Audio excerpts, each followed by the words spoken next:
Welcome back to my YouTube channel. ಈ ಒಂದು ವಿಡಿಯೋದಲ್ಲಿ ನಿಮಗೆ ಇವತ್ತಿನ ದಿನ ನಾನು ಫಿನಾನ್ಷಿಯಲ್ ಲಿವರೇಜ್ ಮೇಲೆ ಮತ್ತೊಂದು ಕ್ವಶನ್ಸ್ ಅನ್ನ ಸಾಲ್ವ್ ಮಾಡ್ತಾ ಇದ್ದೀನಿ. ಬನ್ನಿ, ಕ್ವಶನ್ಸ್ ಏನಿದೆ ಅದಕ್ಕೆ ಹೇಗೆ ಆನ್ಸರ್ ಮಾಡಬೇಕು ಅನ್ನೋದನ್ನ ತಿಳಿಸ್ಕೊಡ್ತೀನಿ. Calculate two companies in terms of financial leverage and operating leverage. ನೋಡಿ, ಕ್ಯಾಲ್ಕುಲೇಟ್ ಟೂ ಕಂಪನೀಸ್, ಎರಡು ಕಂಪನಿ ಇನ್ಫಾರ್ಮೇಶನ್ಸ್ ಅನ್ನ ಕೊಟ್ಟಿದ್ದಾರೆ. ಸೊ ನಮಗೆ ಫಿನಾನ್ಷಿಯಲ್ ಲಿವರೇಜ್ ಅನ್ನ ಕ್ಯಾಲ್ಕುಲೇಟ್ ಮಾಡ್ಬೇಕಂತ, ಮತ್ತೆ ಆಪರೇಟಿಂಗ್ ಲಿವರೇಜಸ್ ಅನ್ನ ಕ್ಯಾಲ್ಕುಲೇಷನ್ಸ್ ಅನ್ನ ಮಾಡ್ಲಿಕ್ಕೆ. ಕಂಬೈನ್ ಲಿವರೇಜ್ ಕೇಳಿಲ್ಲ ಅಂದ್ರೆ ಮಾಡೋ ಅವಶ್ಯಕತೆ ಇಲ್ಲ, ಮಾಡಿದ್ರು ಕೂಡ ಏನ್ ಸಮಸ್ಯೆ ಆಗೋದಿಲ್ಲ. ಸೊ ಲಿವರೇಜಸ್ ಅಂತ ಬಂದಾಗ ನೀವು 3 ಲಿವರೇಜಸ್ ಅನ್ನ ಕ್ಯಾಲ್ಕುಲೇಟ್ ಮಾಡಿ. ಬಟ್ ಇಲ್ಲಿ ಟೂ ಕಂಪನೀಸ್, ಎರಡು ಕಂಪನಿದು ಕೊಟ್ಟಿದ್ದಾರೆ. ಸೊ ಫಸ್ಟ್ ಕಾಲಮ್ ಪರ್ಟಿಕ್ಯುಲರ್ಸ್ ಇದೆ. ದಿಸ್ ಇಸ್ ಫಾರ್ಮ್ ಎ ಅನ್ನೋದು ಒಂದು A company. This is firm B, that means B company details ಅನ್ನ ಕೊಟ್ಟಿದ್ದಾರೆ. ಸೊ ಏನೇನ್ ಇನ್ಫಾರ್ಮೇಶನ್ಸ್ ಇದೆ ಅಂತ ಹೇಳಿದ್ರೆ, ಸೊ ಇದು ಎರಡು ಕಂಪನಿದು ನಮಗೆ ಡೀಟೇಲ್ಸ್ ಇರ್ತಕ್ಕಂಥದ್ದು ಈ ಟೇಬಲ್ ಅಲ್ಲಿ. ಸೇಲ್ಸ್ ಫಾರ್ಮ್ ಎ ನಲ್ಲಿ 20 ಲ್ಯಾಕ್ ಇದೆ, ಫಾರ್ಮ್ ಬಿ ನಲ್ಲಿ 30 ಲ್ಯಾಕ್ ಇದೆ. ವೇರಿಯಬಲ್ ಕಾಸ್ಟ್ ಫಾರ್ಮ್ ಎ ನಲ್ಲಿ 40% ಇದೆ, ಫಾರ್ಮ್ ಬಿ ನಲ್ಲಿ 30% ಆಫ್ ಸೇಲ್ಸ್ ಅಂತ ಹೇಳಿದೆ. ನೋಡಿ, ವೇರಿಯಬಲ್ ಕಾಸ್ಟ್ ಪರ್ಸೆಂಟೇಜ್ ಅಲ್ಲಿ ಕೊಟ್ರೆ ಯಾವಾಗಲೂ ಕೂಡ ನೀವು ಸೇಲ್ಸ್ ಮೇಲೆನೆ ತಗೋಬೇಕು. ಸೊ ಹಾಗಾಗಿ ಸೇಲ್ಸ್ ಮೇಲೆ 40% ಎ ನಲ್ಲಿ ಇದೆಯಂತೆ, 30% ಬಿ ನಲ್ಲಿ ಇದೆಯಂತೆ. ಫಿಕ್ಸ್ಡ್ ಕಾಸ್ಟ್ 5 ಲ್ಯಾಕ್ ಇದೆ ಎ ನಲ್ಲಿ, ಬಿ ನಲ್ಲಿ 7 ಲ್ಯಾಕ್ ಕೊಟ್ಟಿದ್ದಾರೆ. ಇಂಟ್ರೆಸ್ಟ್ ಬಂದು 1 ಲ್ಯಾಕ್ ರುಪೀಸ್ ಫಾರ್ಮ್ ಎ ನಲ್ಲಿ ಇದೆ, ಫಾರ್ಮ್ ಬಿ ನಲ್ಲಿ 1,25,000 ಇದೆ. So by using these information, so ನಮ್ಗೆ ಹೇಳಿದ್ದಾರೆ calculate two companies in terms of financial leverage ಮತ್ತೆ ಆಪರೇಟಿಂಗ್ ಲಿವರೇಜಸ್ ಅನ್ನ ಕ್ಯಾಲ್ಕುಲೇಟ್ ಮಾಡಿ ಅಂತ. ಸೊ ನಾನು ಆಲ್ರೆಡಿ ನಿಮಗೆ ತಿಳಿಸ್ಕೊಟ್ಟಿರೋ ಹಾಗೆ ಲಿವರೇಜಸ್ ಅನ್ನೋ ಕ್ಯಾಲ್ಕುಲೇಷನ್ಸ್ ಅನ್ನ ಮಾಡಬೇಕು ಅಂತ ಹೇಳಿದ್ರೆ, ಆಪರೇಟಿಂಗ್ ಆಗಲಿ ಫಿನಾನ್ಷಿಯಲ್ ಆಗಲಿ ಕಂಬೈನ್ ಲಿವರೇಜಸ್ ನ ಕ್ಯಾಲ್ಕುಲೇಷನ್ಸ್ ಅನ್ನ ಮಾಡ್ತೀರಾ ಅಂದ್ರೆ ನಮಗೆ ಇನ್ಕಮ್ ಸ್ಟೇಟ್ಮೆಂಟ್ ಬೇಕು. ಹಾಗಾಗಿ ಫಸ್ಟ್ ಇನ್ಕಮ್ ಸ್ಟೇಟ್ಮೆಂಟ್ ಅನ್ನ ಪ್ರಿಪೇರ್ ಮಾಡ್ಕೊಳ್ಳೋಣ. ಇಲ್ಲಿ 2 ಕಂಪನಿ ಕೊಡ್ಲಿ ಅಥವಾ ನಿಮಗೆ 3 ಕಂಪನಿ ಬೇಕಾದ್ರೂ ಕೊಡ್ಬೋದು. ಒಂದೇ ಟೇಬಲ್ ಅಲ್ಲಿ ನೀವು ಇನ್ಕಮ್ ಸ್ಟೇಟ್ಮೆಂಟ್ ಅಲ್ಲಿ 3 ಕಂಪನಿ ಡೀಟೇಲ್ಸ್ ಅನ್ನ ಕ್ಯಾಲ್ಕುಲೇಷನ್ಸ್ ಮಾಡಬೇಕಾಗುತ್ತೆ. ಸೊ ಯಾವ ತರ ಕಾಲಮ್ ಹಾಕೋಬೇಕಪ್ಪ ಅಂತ ಹೇಳಿದ್ರೆ, ನೋಡಿ, ಇನ್ಕಮ್ ಸ್ಟೇಟ್ಮೆಂಟ್ ಅನ್ನ ಫಸ್ಟ್ ನೀವು ಕ್ಯಾಲ್ಕುಲೇಷನ್ಸ್ ಅನ್ನ ಮಾಡಬೇಕು, ಲಿವರೇಜಸ್ ಅನ್ನ ಕ್ಯಾಲ್ಕುಲೇಷನ್ಸ್ ಅನ್ನ ಮಾಡಬೇಕು ಅಂತ ಹೇಳಿದ್ರೆ, ಇಲ್ಲಿ 2 ಕಂಪನಿ ಕೊಟ್ಟರು ಅಂದ್ರೆ ನೀವು ಈ ತರ ಕಾಲಮ್ಸ್ ಹಾಕೊಳ್ಳಿ. First column particulars, second column form A ಕೊಟ್ಟಿದ್ದಾರೆ, form A rupees. Third column form B ಇದೆ, ಫಾರ್ಮ್ ಬಿ ಹಾಕೊಳ್ಳಿ. ಇನ್ನೊಂದು ಯಾವ್ದಾರ ಸಿ ಕೊಟ್ಟಿದ್ರ, ನೆಕ್ಸ್ಟ್ ಇನ್ನೊಂದು ಕಾಲಮ್ ಅಲ್ಲಿ ಸಿ ಅಂತ ಹಾಕೊಳ್ಳಿ. ಸೊ ನಿಮ್ಗೆ ಆಲ್ರೆಡಿ ಗೊತ್ತು ಇನ್ಕಮ್ ಸ್ಟೇಟ್ಮೆಂಟ್ ಅನ್ನ ಹೇಗೆ ಕ್ಯಾಲ್ಕುಲೇಷನ್ಸ್ ಅನ್ನ ಮಾಡಬೇಕು ಅಂದ್ರೆ, ಫಸ್ಟ್ ನೀವು ಸೇಲ್ಸ್ ಅನ್ನ ತಗೋಬೇಕು. ಕ್ವಶನ್ ಅಲ್ಲಿ ಸೇಲ್ಸ್ ಕೊಟ್ಟಿದಾರ ಅಂತ ಹೇಳಿದ್ರೆ, ಸೊ ನೋಡಿ, ಕ್ವಶನ್ಸ್ ಅಲ್ಲಿ ಸೇಲ್ಸ್ ಕೊಟ್ಟಿದ್ದಾರೆ. ಸೇಲ್ಸ್ ಫಾರ್ಮ್ ಎ ನಲ್ಲಿ 20 ಲ್ಯಾಕ್ ಇದೆ, ಫಾರ್ಮ್ ಬಿ ನಲ್ಲಿ 30 ಲ್ಯಾಕ್ ಇದೆ. ಸೊ ಹಾಗೆ ಫಾರ್ಮ್ ಎ ನಲ್ಲಿ ಬಂದಾಗ ಫಾರ್ಮ್ ಎ ನಲ್ಲಿ 20 ಲ್ಯಾಕ್ ಇದೆ, ಫಾರ್ಮ್ ಬಿ ನಲ್ಲಿ 30 ಲ್ಯಾಕ್ ರುಪೀಸ್ ಇದೆ. 30 ಲ್ಯಾಕ್, 30 ಲ್ಯಾಕ್ ಇದೆ. ಇದು firm A, firm B sales ಇರೋದು. ಈ ಸೇಲ್ಸ್ ಅಲ್ಲಿ ನೀವೇನ್ ಲೆಸ್ ಮಾಡ್ಬೇಕಪ್ಪ ಅಂದ್ರೆ, less variable cost. Variable cost ನ ಲೆಸ್ ಮಾಡಬೇಕು. ಎಷ್ಟು ಪರ್ಸೆಂಟ್ ಅಂತೆ ವೇರಿಯಬಲ್ ಕಾಸ್ಟ್? ನೋಡಿ, ಇಲ್ಲಿ ವೇರಿಯಬಲ್ ಕಾಸ್ಟ್ ಕೊಟ್ಟಿದ್ದಾರೆ. ಫಾರ್ಮ್ ಬಿ ನಲ್ಲಿ 40% ಆಫ್ ಸೇಲ್ಸ್ ಅಂತೆ, ಫಾರ್ಮ್ ಬಿ ನಲ್ಲಿ 30% ಆಫ್ ಸೇಲ್ಸ್ ಅಂತೆ. ಹಾಗಾಗಿ ನಾನು ಹೇಗೆ ಕ್ಯಾಲ್ಕುಲೇಷನ್ಸ್ ಅನ್ನ ಮಾಡ್ಕೊಳ್ತೀನಿ, ಎ ಸೇಲ್ಸ್ ಎಷ್ಟಿದೆಯಪ್ಪ ಅಂದ್ರೆ 20 ಲ್ಯಾಕ್ ರುಪೀಸ್ ಇದೆ. ಈ 20 ಲ್ಯಾಕ್ ಮೇಲೆ 40% ಫಾರ್ಮ್ ಎ ನಲ್ಲಿ ಇದೆಯಂತೆ. ಸೊ ಅದೇ ತರ ಫಾರ್ಮ್ ಬಿ ನಲ್ಲಿ 30% ಸೇಲ್ಸ್ ಇದೆಯಂತೆ, 30% ಇದೆಯಂತೆ. ಹಾಗಾಗಿ ಫಾರ್ಮ್ ಬಿ ಬಂದು 30 ಲ್ಯಾಕ್ ಮೇಲೆ 30% ಅಂತ ಹೇಳಿದ್ರೆ, ಸೊ 30 ಫಾರ್ಮ್ ಎಗೆ ಎಷ್ಟಪ್ಪ ಬರುತ್ತೆ ಅಂತ ಹೇಳಿದ್ರೆ, ವೇರಿಯಬಲ್ ಕಾಸ್ಟ್ 20 ಲ್ಯಾಕ್ ಮೇಲೆ 40% ಮಾಡಿದ್ರೆ 8 ಲ್ಯಾಕ್ ಬರುತ್ತೆ. ಫಾರ್ಮ್ ಬಿ ನಲ್ಲಿ 30% ಮಾಡಿದ್ರೆ ನಮಗೆ ಫಾರ್ಮ್ ಬಿ 9 ಲ್ಯಾಕ್ ರುಪೀಸ್ ಸಿಗುತ್ತೆ. ಇದು ವೇರಿಯಬಲ್ ಕಾಸ್ಟ್ ಅಂತ ಕರಿತೀವಿ. ಸೇಲ್ಸ್ ವೇರಿಯಬಲ್ ಕಾಸ್ಟ್ ಪರ್ಸೆಂಟೇಜ್ ಕೊಟ್ರೆ ಸೇಲ್ಸ್ ಮೇಲೆನೆ ತಗೋಬೇಕು, ಆಯಾ ಫಾರ್ಮ್ ಮೇಲೆ ತಗೋಬೇಕಾಗತ್ತೆ. ಸೊ ಈಗ ಸೇಲ್ಸ್ ಸಿಕ್ತು, ವೇರಿಯಬಲ್ ಕಾಸ್ಟ್ ಸಿಕ್ತು. ಸೇಲ್ಸ್ ಅಲ್ಲಿ ಲೆಸ್ ವೇರಿಯಬಲ್ ಕಾಸ್ಟ್ ಲೆಸ್ ಮಾಡಿದ್ರೆ ನಿಮಗೆ ಬರ್ತಕ್ಕಂಥದ್ದು ಕಾಂಟ್ರಿಬ್ಯೂಷನ್ಸ್ ಅಂತ ಕರಿತೀವಿ. ಸೊ 20 ಲ್ಯಾಕ್ ಅಲ್ಲಿ 8 ಲ್ಯಾಕ್ ಹೋದ್ರೆ ನಮಗೆ ಬರ್ತಕ್ಕಂಥದ್ದು 12 ಲ್ಯಾಕ್ ರುಪೀಸ್ ಬರುತ್ತೆ. ಅಂಡ್ 30 ಲ್ಯಾಕ್ ಅಲ್ಲಿ 9 ಲ್ಯಾಕ್ ರುಪೀಸ್ ಹೋದ್ರೆ ನಮಗೆ 21 ಲ್ಯಾಕ್ ರುಪೀಸ್ ನಮಗೆ ಸಿಗುತ್ತೆ. This is contribution. Sales less variable cost, you will get contribution ಸಿಗುತ್ತೆ. ಈ ಕಾಂಟ್ರಿಬ್ಯೂಷನ್ಸ್ ಅಲ್ಲಿ ನೀವೇನ್ ಲೆಸ್ ಮಾಡ್ಬೇಕಪ್ಪ ಅಂದ್ರೆ, ಲೆಸ್ ಬಂದಾದ್ಮೇಲೆ less fixed cost. Fixed cost ಅನ್ನ ಲೆಸ್ ಮಾಡಬೇಕು. ಫಿಕ್ಸ್ಡ್ ಕಾಸ್ಟ್ ಕೊಟ್ಟಿದ್ದಾರೆ ಅಂತ ಕ್ವಶನ್ಸ್ ಅನ್ನ ನೋಡಿದ್ರೆ, ಫಿಕ್ಸ್ಡ್ ಕಾಸ್ಟ್ ನೋಡಿ, ಫಾರ್ಮ್ ಎ ನಲ್ಲಿ 5 ಲ್ಯಾಕ್ ಇದೆ, ಫಾರ್ಮ್ ಬಿ ನಲ್ಲಿ 7 ಲ್ಯಾಕ್ ಇದೆ. ಸೊ ಆಯಾ ಕಾಲಮ್ ಅಲ್ಲಿ ರೆಸ್ಪೆಕ್ಟಿವ್ ಕಾಲಮ್ ಅಲ್ಲಿ ತಗೊಳ್ಳಿ. 5 lakh firm A and firm B ನಲ್ಲಿ ಬಂದು 7 ಲ್ಯಾಕ್ ರುಪೀಸ್ ಇದೆ, 7 lakh rupees. Fixed cost question ಅಲ್ಲೇ ಕೊಟ್ಟಿರ್ತಾರೆ ಯಾವಾಗಲೂ. ಈಗ ಕಾಂಟ್ರಿಬ್ಯೂಷನ್ ಅಲ್ಲಿ ಲೆಸ್ ಫಿಕ್ಸ್ಡ್ ಕಾಸ್ಟ್ ನಲ್ಲಿ ಲೆಸ್ ಮಾಡಿದ್ರೆ ನಿಮಗೆ ಬರ್ತಕ್ಕಂಥದ್ದೇ EBIT ಅಂತ ಕರಿತೀವಿ. ಎಷ್ಟಪ್ಪ ಬರುತ್ತೆ EBIT ಅಂದ್ರೆ? ಸೊ 7 lakh ಫ್ರಮ್ ಏನಲ್ಲಿ ಬರುತ್ತೆ 14 lakh ಫ್ರಮ್ ಬಿ ನಲ್ಲಿ EBIT ಸಿಗುತ್ತೆ. ಇದು EBIT. ಈ EBIT ನಲ್ಲಿ ನಾವು ಏನ್ ಲೆಸ್ ಮಾಡ್ಬೇಕಪ್ಪ ಅಂತ ಹೇಳಿದ್ರೆ ಲೆಸ್ ಇಂಟ್ರೆಸ್ಟ್ ಕಾಸ್ಟ್ ಅನ್ನ ಲೆಸ್ ಮಾಡಬೇಕು. ಕ್ವಶನ್ ಅಲ್ಲಿ ಇಂಟ್ರೆಸ್ಟ್ ಕೊಟ್ಟಿದಾರಾ? ಇಲ್ಲಿ ನೋಡಿ ಇಂಟ್ರೆಸ್ಟ್ ಇದೆ.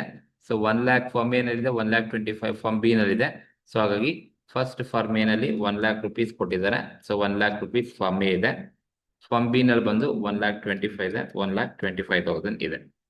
ಸೊ ಲೆಸ್ ಮಾಡಿದ್ರೆ ನಮ್ಗೆ ಎಷ್ಟು ಸಿಗುತ್ತಪ್ಪ ಅಂತ ಹೇಳಿದ್ರೆ, ಸೊ ಲೆಸ್ ಮಾಡಿದ್ರೆ EBIT ನಲ್ಲಿ ಲೆಸ್ ಇಂಟ್ರೆಸ್ಟ್ ನಮಗೆ ಬರ್ತಕ್ಕಂಥದ್ದು EBT ಅಂತ ಕರಿತೀವಿ. ಸೊ 7 lakh ಅಲ್ಲಿ 1 lakh ಹೋದ್ರೆ ನನಗೆ ಬರೋದು 6 lakh rupees ಸಿಗುತ್ತೆ. ಅಂಡ್ ಫಾರ್ಮ್ ಬಿ ನಲ್ಲಿ 14 lakh ಅಲ್ಲಿ 1,25,000 ಹೋದ್ರೆ 12,75,000 ನಮಗೆ ಫಾರ್ಮ್ ಬಿ ನಲ್ಲಿ EBT ಸಿಗುತ್ತೆ. ಇದು EBT ಅಂತ ಕರಿತೀವಿ.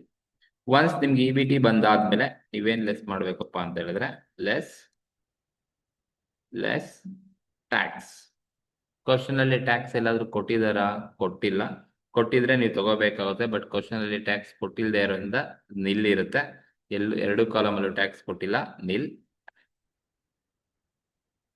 ಟ್ಯಾಕ್ಸ್ ಲೆಸ್ ಮಾಡಿದಾದ್ಮೇಲೆ ನಿಮ್ಗೆ ಬರ್ತಕ್ಕಂಥದ್ದು ಏನಪ್ಪಾ ಅಂದ್ರೆ EAT, ಅರ್ನಿಂಗ್ ಬಿಫೋರ್ ಟ್ಯಾಕ್ಸ್ ಅಲ್ಲಿ ಟ್ಯಾಕ್ಸ್ ಲೆಸ್ ಮಾಡಿದಾದ್ಮೇಲೆ ಬರೋದು ಅರ್ನಿಂಗ್ ಆಫ್ಟರ್ ಟ್ಯಾಕ್ಸ್ ಅಂತ ಕರಿತೀವಿ. ಸೊ ಅಲ್ಲಿ ಟ್ಯಾಕ್ಸ್ ಇಲ್ಲದೆ ಇರೋ ಕಾರಣ earning after tax. So EBT ಏನಿರುತ್ತೆ ಅದೇ ಅರ್ನಿಂಗ್ ಆಫ್ಟರ್ ಟ್ಯಾಕ್ಸ್ ಆಗುತ್ತೆ. ಸೊ ಫಸ್ಟ್ ಕಾಲಮ್ 6 lakh ಇದೆ, ಸೆಕೆಂಡ್ ಕಾಲಮ್ ಅಲ್ಲಿ 12,75,000 ಇದೆ. ಸೊ ನಮ್ಗೆ ಹೇಳಿದರೆ ಲಿವರೇಜಸ್ ಅನ್ನ ಕ್ಯಾಲ್ಕುಲೇಷನ್ಸ್ ಅನ್ನ ಮಾಡಿ ಆಪರೇಟಿಂಗ್ ಮತ್ತೆ ಫಿನಾನ್ಷಿಯಲ್ ಲಿವರೇಜಸ್ ಅನ್ನ ಮಾಡ್ಲಿಕ್ಕೆ ಹೇಳಿದ್ದಾರೆ. ಸೊ ಲಿವರೇಜಸ್ ಅನ್ನ ಮಾಡಬೇಕು ಅಂದ್ರೆ ನಾವು ಇನ್ಕಮ್ ಸ್ಟೇಟ್ಮೆಂಟ್ ಕಂಪಲ್ಸರಿ ಆಗಿ ಮಾಡಲೇಬೇಕು. ಸೊ ಹಾಗಾಗಿ ಒಂದೇ ಕಾಲಮ್ ಅಲ್ಲಿ ಆ ಎಲ್ಲಾ ಒಂದು ಲಿವರೇಜಸ್ ಅನ್ನ ತೋರಿಸ್ಬಿಡ್ತೀನಿ. ಸೊ ಹಾಗಾಗಿ ನೆಕ್ಸ್ಟ್ ನಮ್ಗೆ ಲಿವರೇಜಸ್ ಕ್ಯಾಲ್ಕುಲೇಷನ್ಸ್ ಮಾಡೋಕೆ ಹೇಳೋದ್ರಿಂದ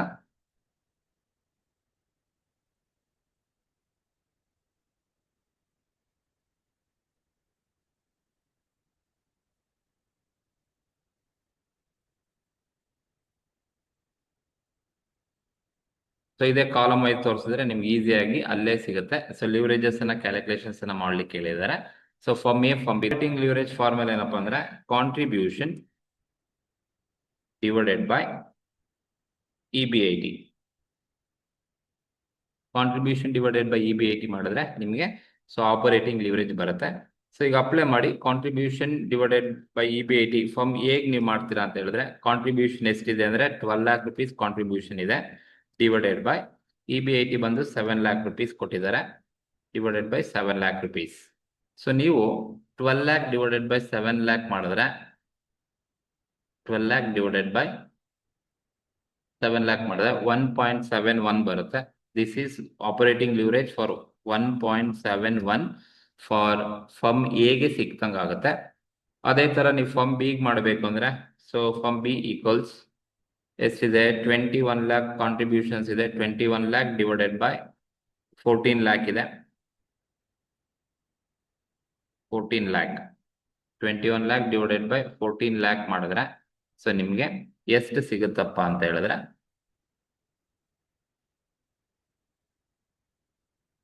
1.5 ಆಪರೇಟಿಂಗ್ ಲಿವರೇಜ್ ಸಿಗುತ್ತೆ. 1.5 ಆಪರೇಟಿಂಗ್ ಲಿವರೇಜ್.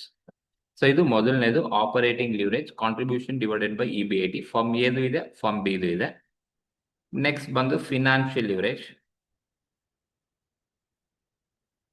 ಫಿನಾನ್ಷಿಯಲ್ ಲಿವರೇಜ್ ಹೇಗೆ ಫಿನಾನ್ಷಿಯಲ್ ಲಿವರೇಜ್ ಕ್ಯಾಲ್ಕುಲೇಟ್ ಮಾಡ್ತೀರಾ ಅಂದ್ರೆ EBIT ಡಿವೈಡೆಡ್ ಬೈ EBT ಈ ಫಾರ್ಮುಲಾ ಯೂಸ್ ಮಾಡಬೇಕು. Financial leverage EBIT divided by EBT.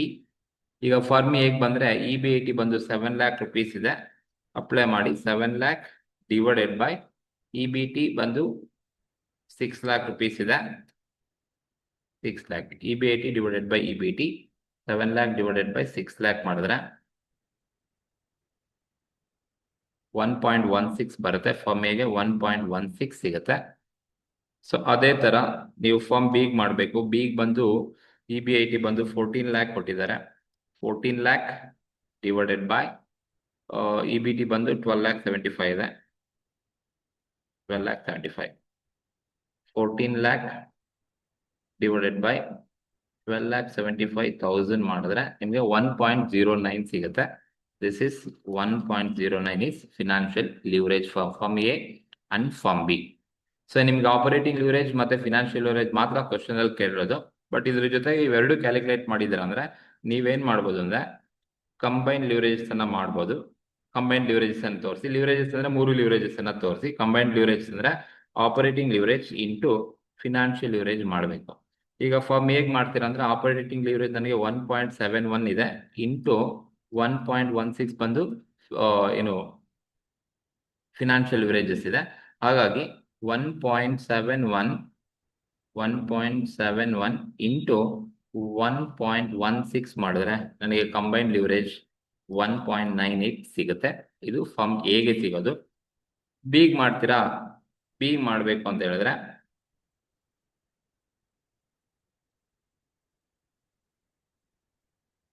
1.5 into 1.09 1.5 into 1.09 ಮಾಡಿದ್ರೆ 1.63 ಬರುತ್ತೆ. ದಟ್ ಇಸ್ 1.64 ಮಾಡ್ಕೊಳ್ಳಿ. ಸೊ ಇದು 635 ಇದೆ, 1.64. ಇದು operating leverage, financial leverage and combine leverage. 2 company ಅಥವಾ 3 ಕಂಪ್ನಿ ಡೀಟೇಲ್ಸ್ ಅನ್ನ ಕೇಳಿದ್ರೆ ಈ ತರ ಒಂದು ಕ್ವಶನ್ ಯಾವ್ದೋ ಒಂದು ವರ್ಷ 14 ಮಾರ್ಕ್ಸ್ಗೆ ಕೇಳ್ಬಿಟ್ಟಿದ್ದಾರೆ. Dead easiest question. ಕರೆಕ್ಟ್ ಆಗಿ ನೋಡ್ಕೊಳ್ಳಿ, ಕರೆಕ್ಟ್ ಆಗಿ ಅರ್ಥ ಮಾಡ್ಕೊಂಡು ಕ್ಯಾಲ್ಕುಲೇಷನ್ಸ್ ಅನ್ನ ಮಾಡಬೇಕು. ಇದು ನೀವು ಲಿವರೇಜಸ್ ಅನ್ನ ಮಾಡ್ಲಿಕ್ಕೆ ಇರ್ತಕ್ಕಂಥದ್ದು. ಸೊ ಇಲ್ಲಿ ವೇರಿಯಬಲ್ ಕಾಸ್ಟ್ ಪರ್ಸೆಂಟೇಜ್ ಅಲ್ಲಿ ಕೊಟ್ಟಿರೋದ್ರಿಂದ ನೀವು ಸೇಲ್ಸ್ ಮೇಲೆನೆ ಕ್ಯಾಲ್ಕುಲೇಷನ್ಸ್ ಅನ್ನ ಮಾಡ್ಕೋಬೇಕಾಗುತ್ತೆ. ಸೊ ಲಿವರೇಜಸ್ ಅನ್ನ ಮಾಡಬೇಕು ಅಂದ್ರೆ ನೀವು ಇನ್ಕಮ್ ಸ್ಟೇಟ್ಮೆಂಟ್ ಮ್ಯಾಂಡೇಟರಿ ಆಗಿ ಮಾಡಬೇಕು. Sales less variable cost contribution less fixed cost EBIT less interest EBT less tax EAT. Tax question ಅಲ್ಲಿ ಕೊಟ್ಟಿದ್ರೆ ತಗೊಳ್ಳಿ, ಇಲ್ಲ ಅಂದ್ರೆ ತಗೊಳಕ್ ಹೋಗ್ಬೇಡಿ. ಸೊ ಇದು ಈ ಒಂದು ಕ್ವಶನ್ಸ್ಗೆ ಇರ್ತಕ್ಕಂಥ ಆನ್ಸರ್ಸ್. ಸೊ ಈ ಒಂದು ವಿಡಿಯೋ ನಿಮಗೆ ಇಷ್ಟ ಆಗಿದ್ರೆ ಶೇರ್ ಮಾಡಿ, ಲೈಕ್ ಮಾಡಿ, ಕಮೆಂಟ್ ಮಾಡಿ, ಹಾಗೆ ನಿಮ್ಮ ಫ್ರೆಂಡ್ಸ್ ಕೇಳಿ ಸಬ್ಸ್ಕ್ರೈಬ್ ಮಾಡ್ಕೊಳ್ಳೋಕೆ. Thank you very much.